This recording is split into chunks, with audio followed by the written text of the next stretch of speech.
Good morning, everyone. Good morning, Madam Chair. Happy crossover day. Happy St. Patrick's Day. Today is Monday, March 17th, and we have a short voting session this morning. And we're going to start with where we got stuck in the middle of last week on Senate Bill 984 with Senator Washington. And David has a reprint for us.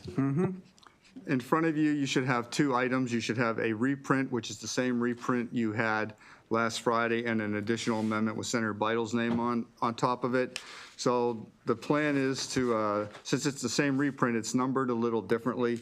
You'll see that there's sponsor 1 on page 2 of the reprint, and then on the last page of the reprint, there's sponsor 2 and sponsor 3. And then on page 2 of the reprint, there's a lot of changes to the bill as introduced. This relates to the disclosure, and you'll see that these are listed as MIA and sponsor amendments. So these are the amendments that the Insurance Administration worked on with the sponsor that the MIA supports. The other amendments on this reprint, the MIA worked with the sponsor, but they take no position on. So just to recap, if you recall, the bill does two things. It requires disclosure regarding telematics. There's a proper term in the code, but we'll just use telematics because that's what everybody's been talking about. The use of telematics and auto insurance policies. So there's a disclosure requirement in the bill as introduced, and there's also a requirement in the bill that would prohibit the use of telematics regarding the rate increases. The sponsor worked on amendments again with the Insurance Administration, and what you have in front of you quickly is on everything. The Insurance Administration tried to put everything in the context of the current code, so they made significant changes to the bill because that doesn't really fit with how the insurance article is drafted.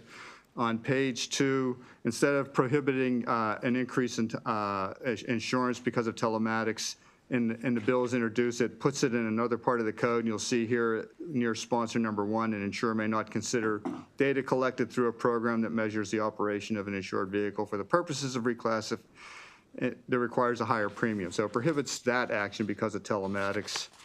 Again, there's a lot of changes made to the disclosure on page 2 of the reprint, and these are the amendments that the MIA supports. So they add additional requirements and clarifications to the disclosure requirements, including an opportunity to appeal a telematics determination by the insurer.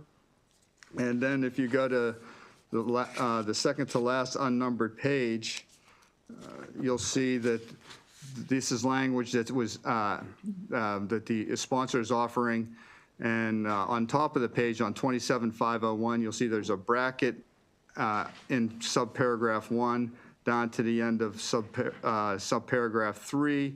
It brackets out this language. This is called the Tesla, for lack of a better term. This is the Tesla exclusion. So generally, policyholders may elect to participate in a telematic program, but it's only optional for the policyholder unless, and these systems would apply, and it applies to folks like Tesla who offer their own insurance. And then it goes down, there's new language added in the bill that says an insurer may not use data collected through a program that measures the operation of an insured vehicle to cancel, refuse, renew, or refuse to underwrite a private passenger policy risk. So essentially, they can't cancel your policy just because you're under telematics. And then at the bottom, there's language regarding notification. This is amendment sponsor number 3. It requires notification, and then it says the premium is increased due to a removal of a discount. So it would require this disclosure also regarding cancellations of policy. And then the bottom of the page to the next page, as the bill's introduced, this is the language that would prohibit an insurer from deleting a policy because of telematics. That's deleted in lieu of the things we just went over, which is basically a sponsor amendment number 1. You have that in front of you, and now you have a alternative amendment attached to your packet. This is offered by Senator Beitl, who worked also with the Insurance Commissioner on this language. And you'll see that this would replace sponsor amendment number 1. So instead of just outright saying an insurer can't increase your policy because of telematics, this would say, except as provided in 12106, and you'll see the what 12106, the insurance articles, is about, applies to a binder policy other than a renewal with respect to private passenger motor vehicle insurance policies that measure the operation of an insured vehicle, this is the insurance and article way of referring to telematics. An insurer may not initiate a premium increase in increments less than 6 months from the date of the policy goes into effect. So if you're under a telematic program, they can't adjust your insurance premium. They can only adjust your insurance premium every 6 months going forward. And there's also a change in, the bill has introduced required regulations by the insurance commissioner to be promulgated on December 31st, 2025. It changes that date to July 1, 2026, because the insurance commissioner is engaging in a study right now and is going to put out a report on telematics. So it gives them a year to complete their work and also to put out regulations. And if you adopt this amendment and as a replacement amendment, then the insurance commissioner believes you do not need a sponsor amendment number 3, because the only reason it was in there to begin with was that if this change is accepted as an alternative, the commissioner recommends not recommending any changes to 27614C. That language is only offered in the context of prohibiting all increases related to telematics.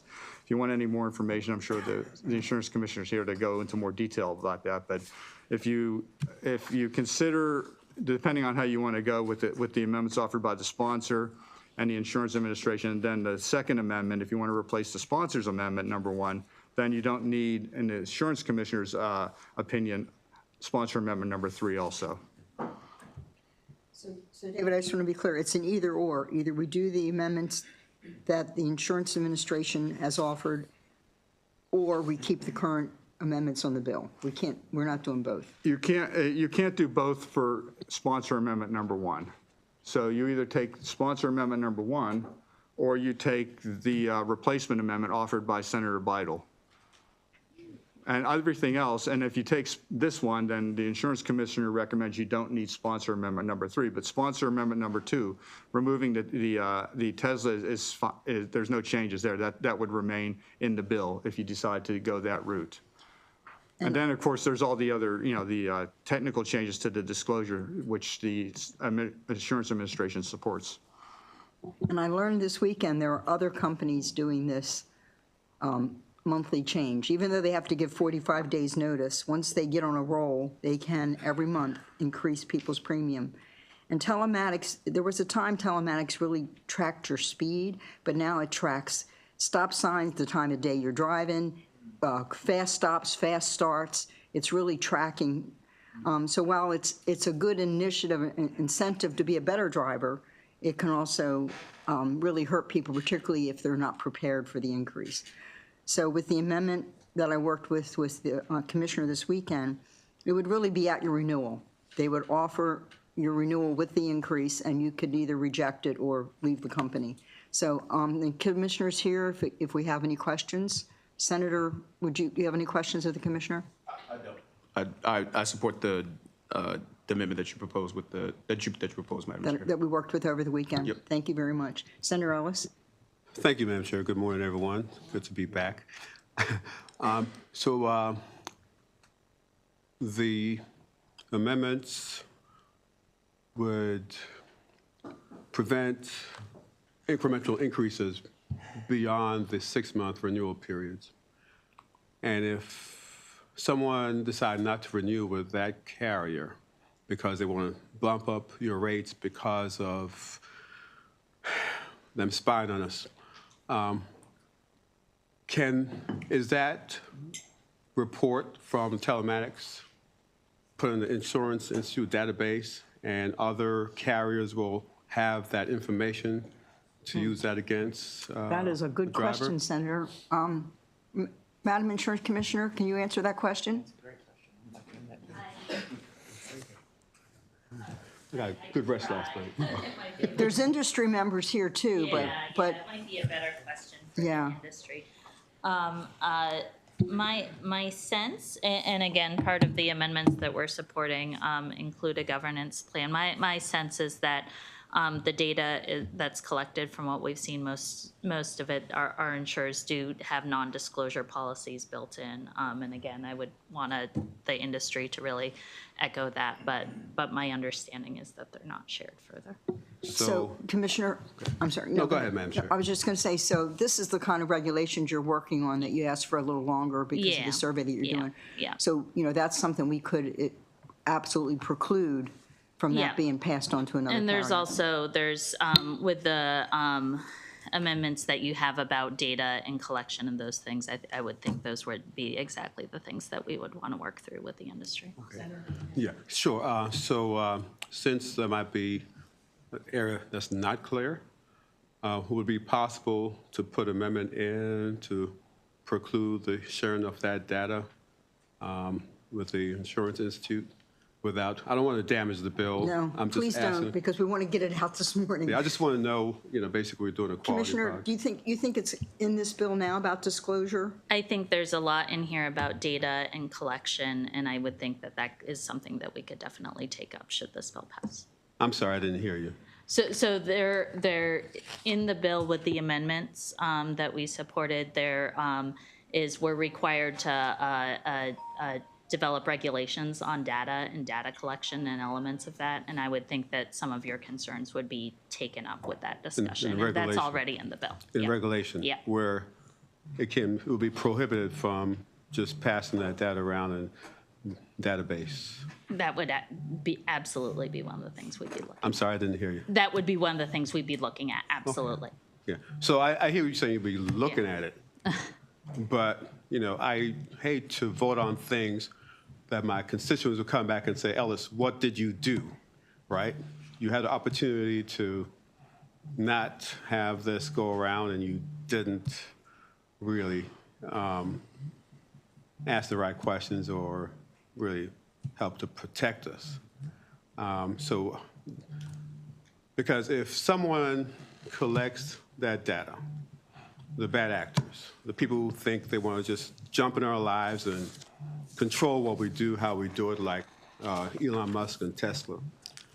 And then they have that data, and then they dump it in the data portals and the databases and the institutes, and it hurts someone leaving.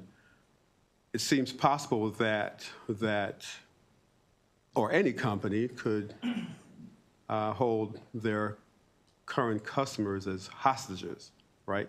Because you won't get any good rates anywhere because we're going to tell everybody about the very much intrusive data that you collect on someone. How you slump, if you turn your head, if you comb your hair while you're driving, your hands are not in the right place, you want to put on lipstick. I mean, that's the kind of data they collect. If you look to the left, look to the right, a little bit too much. I mean, we're all humans, right? And we don't want to be governed by computers and all the data. I mean, just very intrusive stuff they can collect. We want to kind of limit it. And so I just want to make sure that we put a product out that limit that data. As a And- state, we have the capability to do that. Yeah, like and did we with- would have the authority to do that under Okay. the bill with the amendments, absolutely. Okay, so we'll have the authority to do that, and you, as insurance commissioner, will work on that to Yeah. limit that, Yep, guaranteed. guaranteed. Guaranteed? Should this bill pass. Should this bill pass? Thank you, Madam Senator, I do Commissioner. want to make sure it's clear. You have the opportunity to either sign up for telematics or not, and that's the disclosures that the senator, the sponsor of the bill, put into the bill very clearly what the disclosures will say. And then an appeal process, which you didn't have before. Okay. So there's some really significant consumer protections in this bill. But as I said on Friday, we voted in 2020 to allow telematics to increase premiums. And so the commissioner is going to finish studying this and come back maybe next year with a different option that we don't have now. But we can't just pull that away from the rating without really studying that. But Okay. you do have the option. You don't have to do telematics. Right. You know. And the thing with a lot of constituents, residents, they really don't have the time to read all the disclosures and all the things that we get into. I mean, like 100 pages, and you have to authorize it to continue going forward. Yeah. We have that with all these software stuff that we use, and and they realize there's a problem after the insurance company or any of these big companies say, hey, you signed this and we collected this information, we got this stuff on you.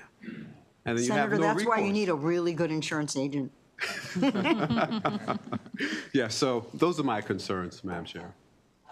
It will be addressed, I'm sure, the commission. Thank you very much. Thank you. Thank you. Senator Mounts? Just one quick question. With the date of enactment's October 1, right? Correct?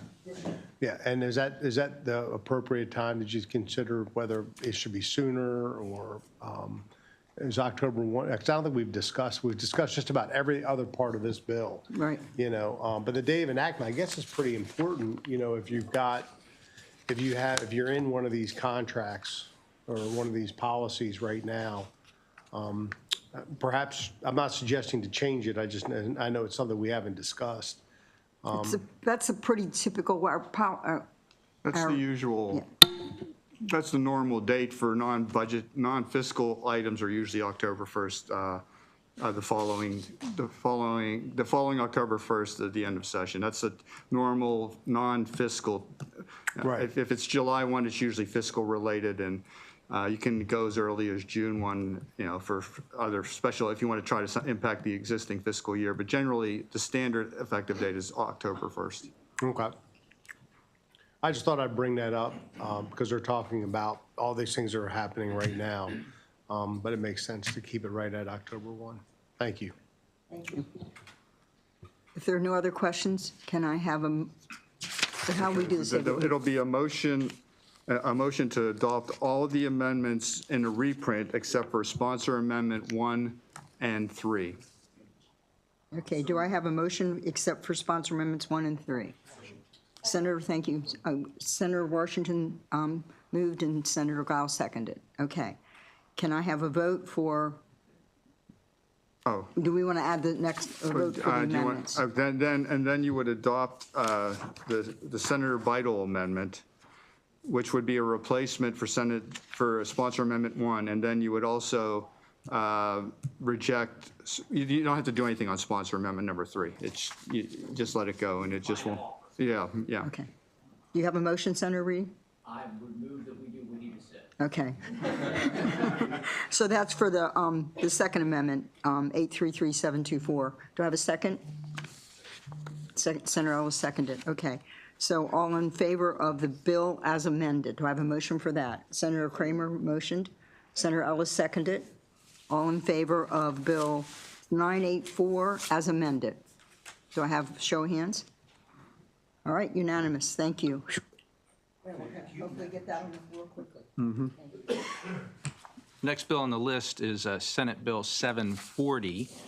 Senate Bill 740, as amended and shown in the reprint, authorizes rather than requires each healthcare facility to screen each patient for information on the patient's eligibility as a Warrior community member, and then include that information in the patient's medical record. And so for the purposes of improving healthcare equity for Warrior community members, each healthcare facility may identify Warrior community members as a vulnerable population and comply with the standards associated with the National Patient Safety Goal to improve health equity. So the amendments that are reflected in the reprint strike a reporting requirement and then change the bill from requiring to authorizing as described. These two changes, after conversations with the Department of Health, eliminate the fiscal note. Senator Ellis? Great restful weekend, Madam Chair. So the brain is on overdrive. This is my first time hearing the term warrior community in legislation. Is it defined anywhere? Yes. So the bill establishes the definition, and you can see that on line 22 on page 2. It's made up of a service member, a veteran, the spouse of a service member or veteran, a child of a service member or veteran, and a stepchild of a service member or veteran.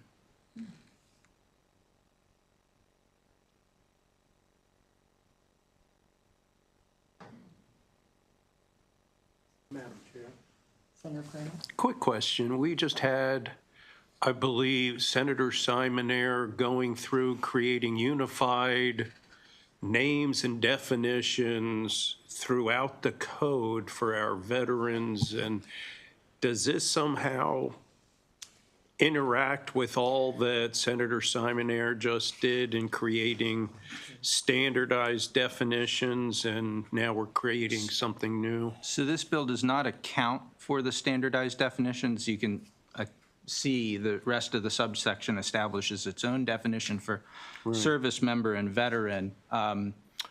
What I would say is that the program under this bill is sort of standalone in that it doesn't interact with the other provisions in the law. And as mentioned in walking through the amendments, because it's authorizing rather than required, the departments and the healthcare facilities wouldn't experience any problems with the interaction in those definitions. Thank you.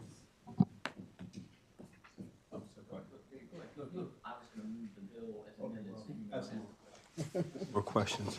So this bill is, did you recognize me, Madam Chair? No, I did. Okay, I said thank you. Senator. Thank you. This bill, of course, is defined what a warrior community is, veterans, director of veterans and family members. So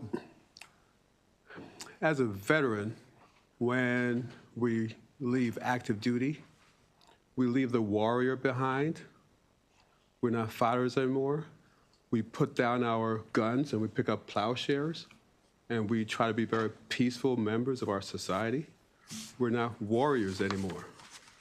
And,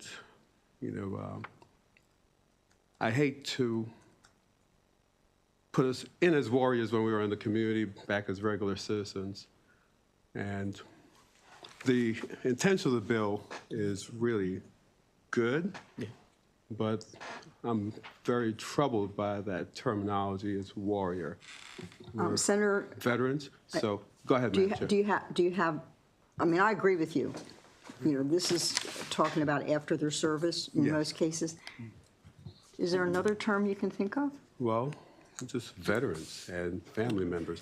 The definition that they wanted to define warriors is, I know Senator Gao had the bill a couple of years ago, create the new Department of Veterans and, is that family? Military families. Veterans and military families. So that's a good term, I believe. Okay. Senator Reed is next. Which is, I'll defer to Okay. Senator Gao. Senator Gao wants to respond. It's my understanding that I think sometimes in related to healthcare policy, I agree with you, Senator, regarding some of your concerns regarding the use of this language. But it's my understanding that I think as it relates to healthcare policy, that they often use this language for like warrior healthcare, like wounded warriors, things like that.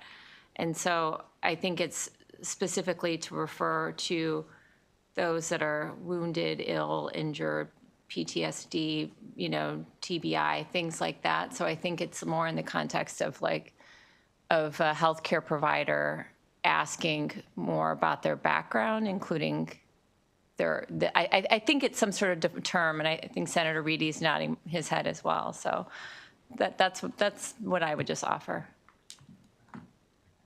Thank you, Madam Chair. Senator Reedy? Yeah, there's things like the Wounded Warrior Project and some of that. I think this is coming from that terminology. I agree with what we've said about the sensitivity of veteran. And I also know there's some veterans that had felt, I know in the Vietnam era particularly, but maybe even now, the stigmatized as being, soldiers and killers and all that.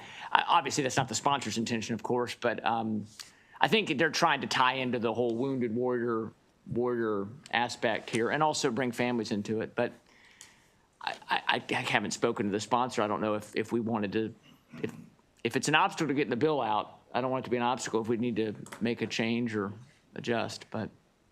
If I could just add something. quickly, Madam Chair. Senator Ellis, I was looking at, for example, on the official website of the military health system, and it looks like they use this phrase throughout. The mission of Warrior Care is proactively support wounded, ill, and injured service members in their recovery and reintegration and transition into civilian life. So it looks like there's a whole programs within the Department of Defense where they specifically use this language. I mean, I agree about wanting to be consistent in terms, but I suspect that this language is used specifically for healthcare. Thank you, Madam Chair. Okay, thank you for that, Senator Guy, looking that up. And so I understand the terminology, and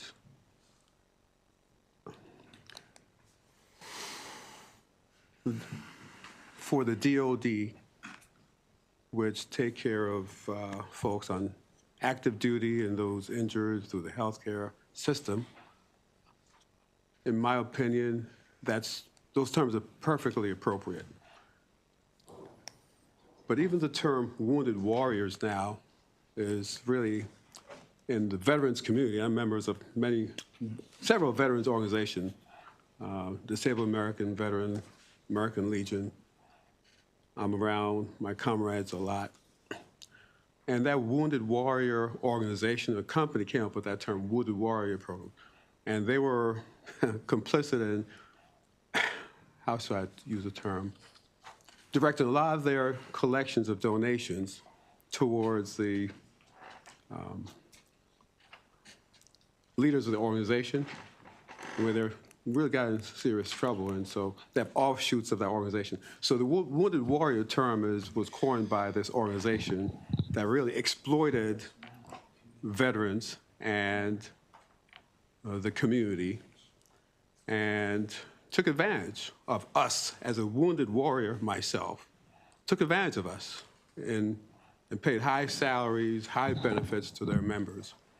So that terminology in even itself is really tainted. And I mean, I understand the good intentions of folks, but, I really believe, the DOD, yeah, we were warriors in the DOD on active duty and going into all these conflicts.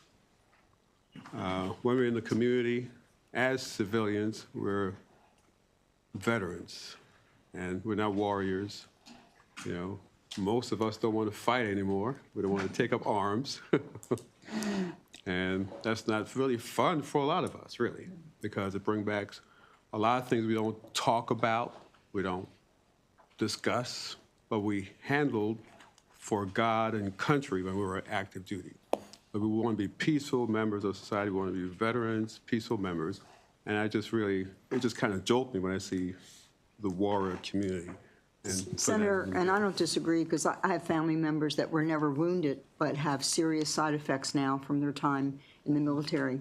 You don't have to be wounded to want a hospital to ask you those questions. Did you ever serve in the military? I think Nathan has a suggestion. Nathan? You could amend the bill to say service member, community member, would be a very broad definition. Yeah.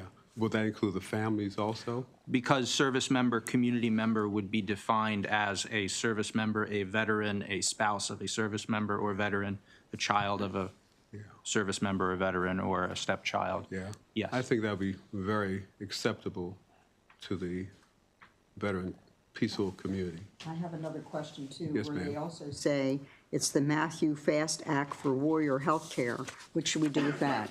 Should just be the Matthew Fast Act, or can we use warrior there? I would take out the warrior, please.